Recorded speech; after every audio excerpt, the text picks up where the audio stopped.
Hello friends, কেমন আছো তোমরা সবাই? আশা করছি নিশ্চয়ই সবাই খুব ভালো আছো। সৌরভ শ্রাবণী চ্যানেলে তোমাদের অনেক স্বাগত, অনেক ভালোবাসা। তো প্রতিদিনের মতো আজকেও একটা সুন্দর ব্লগ নিয়ে চলে এসেছি। তো প্রতিদিন সকালে একই রুটিন, সকাল থেকে বিকাল পর্যন্ত মানে সংসারের কাজকর্ম নিয়েই জীবনটা চলে যাচ্ছে। তো সকালে উঠে দেখো আগে বাসনগুলো মেজে নিচ্ছি, তো তারপর অন্য কাজে হাত দেব। তো এগুলো আগে মেজে ধুয়ে নিই, নিয়ে তারপর তো রান্না আছে। তো সকালে তাড়াতাড়ি 10টা-11টার মধ্যে আমাকে রান্নাটা করতে হয়, কারণ রান্নাটা হলেও খেয়ে যাবে, অফিসে যাবে টিফিন নিয়ে, তাই জন্য তাড়াতাড়ি করেই রান্নাটা করতে হয়। আর এই দেখো আজকে লাউ শাক করছি। তো লাউ শাকটা কাটতে এত দেরি হয়েছে না কি বলবো। তো লাউ শাক হলে আমি অনেক সময় কি করি, আগের দিন রাত্রে কেটে রেখে ফ্রিজে রেখে দিই ঢাকা দিয়ে। তো পরের দিন সকালে আমার রান্না করতে সুবিধা হয়। তো আজকে আর কাটা হয়নি, তাই জন্য আজকে সকালে উঠেই অনেকটা দেরি হয়েছে লাউ শাকটা কাটতে। তো আমি ডাল দিয়ে করছি, দেখো মশলা দিয়ে আলুটা ভেজে নিলাম আর ডালটা সিদ্ধ করে রেখেছিলাম, মটর ডাল। তো সিদ্ধ ডালটা দিয়ে দিলাম, দিয়ে এবার শাকগুলো দিয়ে ঢাকা দিয়ে দেবো। তো এইভাবেই ডাল দিয়ে করলে খেতে ভালো লাগে। আর একবার করি পোস্ত দিয়ে, তো পোস্ত দিয়ে করলেও খেতে ভালো লাগে। তো আমার দেখো এখানে লাউ শাকটা রান্নাটা হয়ে গেছে। তো ডালটা আগে থেকে সিদ্ধই করে রেখেছিলাম প্রেসার কুকারে, না হলে লাউ শাকের সাথে দিলে ডালটা সিদ্ধ হতে চায় না। আর এখানে দেখো ডাঁটা আলু দিয়ে মাছের ঝোল করবো। জ্যান্ত লাইলেন্টিকা মাছ নিয়ে এসেছিল, তো ওই মাছটা দিয়ে ডাঁটা আলু দিয়ে ঝোল করব। তো আলু কলাও ছিল, তো বাবা বললো কলা দিতে হবে না, শুধু ডাঁটা আলু দিয়ে করো, তাই জন্য শুধু ডাঁটা আলু দিয়ে ঝোল করছি। তো একটা পাতলা ঝোল করব, আর মামার তো আলাদা ঝোল হবে, ওর জন্য আলাদা সবজির তরকারি করব। তো এই দুটোই তরকারি করছি, একটা তরকারি আর একটা ঝোল, এই রান্না আজকে, আর কিছু নয়। তো আমার দেখো বলতে বলতে রান্না হয়ে গেছে, আর খেয়ে অফিসেও চলে গেছে। আমি এখানে টেবিলটা মুছে নিচ্ছি, বাবারও টিফিন খাওয়া হয়ে গেছে, আর টেবিল মুছে গ্যাস মুছে সব পরিষ্কার করে নিচ্ছি। তো রান্না বান্না করার সময় একরকম, আর রান্না করার পরে পরিষ্কারটা আর একটা কাজ, বড় কাজ। তো যতক্ষণ না পরিষ্কার করবে যেন শান্তি নেই, রান্নাঘরটা পুরো একাকার হয়ে থাকে রান্নার পরে। তো পুরো পরিষ্কার করলে তবে আবার রান্নাঘরটা পরিষ্কার পরিচ্ছন্ন হয়।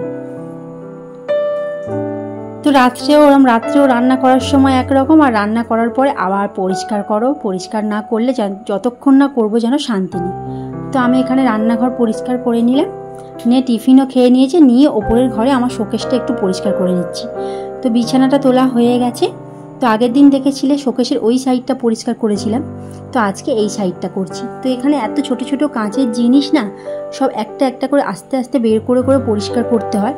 আর কাঁচের পাল্লা দেওয়া, তারপরেও যে এত ধুলো কোথা থেকে আসে আমি ভেবে পাই না, মানে প্রচুর ধুলো ভর্তি প্রায় বলতে পারো। তো আস্তে আস্তে ধীরে ধীরে মুছতে হয়, না হলে একটা হাত থেকে পড়ে গেলেই ব্যাস ভেঙে গেল, আর ভাঙা মানেই আমার কাজ পুরো তিন ডবল কাজ বেড়ে যাবে।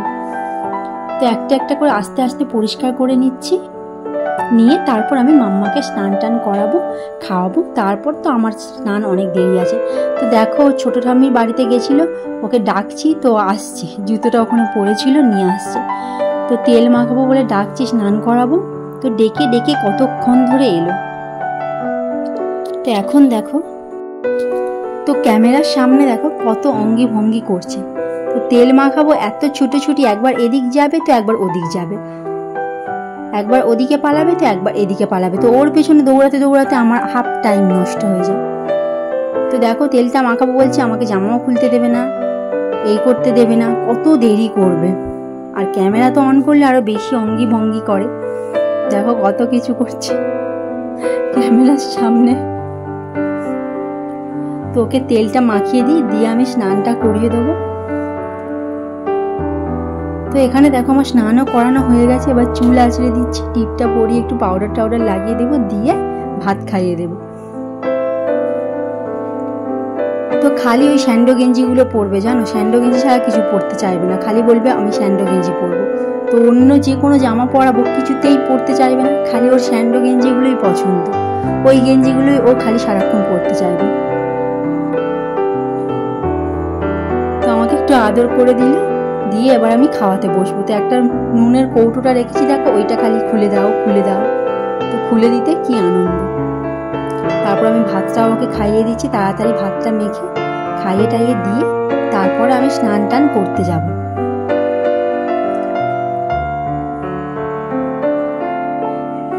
এক সেকেন্ডও মানে বসার টাইম নেই, এইদিকে এই কাজ সেরে আবার ওদিকে ওর কাজ সারতে হয় আমাকে। তো তারপর আমার ভিডিও করা হয়নি, এটা তোমরা দেখছো বিকালের ভিডিও। তারপর আমি স্নান করে খাওয়া দাওয়া করে, মাম্মাও ঘুম হয়ে গেছে, দেখো ঘুম থেকে উঠে ওকে জামা পরিয়ে দিচ্ছি, তো একটু বাইরে ঘুরতে যাবে তাই জন্য।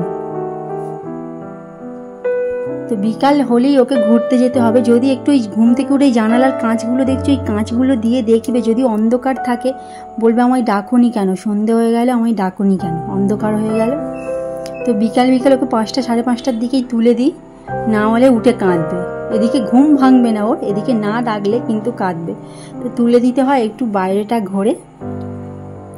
তো বিকেলবেলা বাইরেটা ঘুরে নেয়, তারপর সন্ধে হলে ওকে আমি একটু পড়তে বসিয়ে দিই, কারণ ওর বাবা আসলে আর পড়বে না, তখন আবার উঠে এদিক ওদিক খেলবে, লাফালাফি করবে, এই করবে ওই করবে। তো সন্ধেবেলা আমি একটু পড়িয়ে দিচ্ছি ওকে। দেখো বড় হাতের এবিসিডিটা পুরো শিখে গেছে, তো বলে বলে লিখবে, মানে নিজে নিজে তো লিখবে না, বলে বলে লিখবে।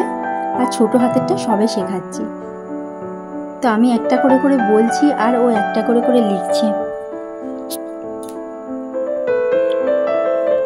তো ওর পেছনে অনেকটাই টাইম দিতে হয় পড়াশোনার পেছনে, কিন্তু সেই সময়টা আমার হয় না যে অনেকক্ষণ ওকে নিয়ে বসে থাকবো, তাই জন্য ওর পড়াটাও ঠিকঠাক করে হয় না।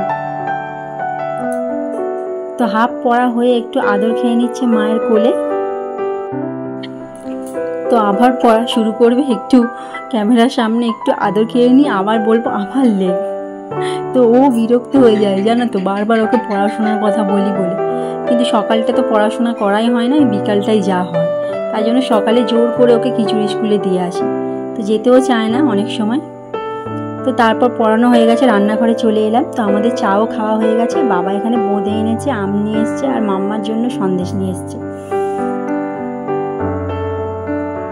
তারপর আটাও নিয়ে নিয়েছি, তো আটাটা শেষ হয়ে গেছে। দেখো আগের দিন ময়দা চেলেছিলাম, তো আজকে আটাটা একেবারে চেলেই কৌটোতে রাখবো, নাহলে পোকা থাকলে না খুব বিরক্ত লাগে, দেখা যায় না, আর এক একবার দেখতে পেলে আমরা সেই রুটিটা একদম খেতে ইচ্ছা করে না। তাই জন্য সব আটাটা চেলে তারপর আমি কৌটোর মধ্যে রাখবো। তো ময়দাটা চালতে তাড়াতাড়ি হয়ে যায়, আটা চালতে গেলে অনেকটা সময় লাগে। তো মাম্মাও এখানে দেখো আমার ভিডিও করছে, ও দেখো বাবার ফোনটাকে নিয়ে ওই করছে। তো আটা মেখে রুটি করে নেব। তো রাত্রে দেখো আজকে আর তরকারি করার সময়ও হয়নি, আর করার ইচ্ছাও হয়নি সত্যি কথা।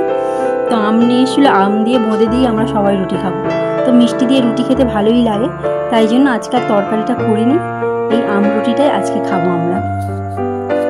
তো তোমরাও কি এরকম আম দিয়ে রুটি খাও? খেলে কিন্তু জানি। আজকে রাতে আমরা এটাই খাবো, তরকারি হয়নি, তাই জন্য আম দিয়ে আর বোঁদে দিয়ে রুটি খাবো। খেতে খারাপ লাগবে না, ভালোই লাগে আম দিয়ে।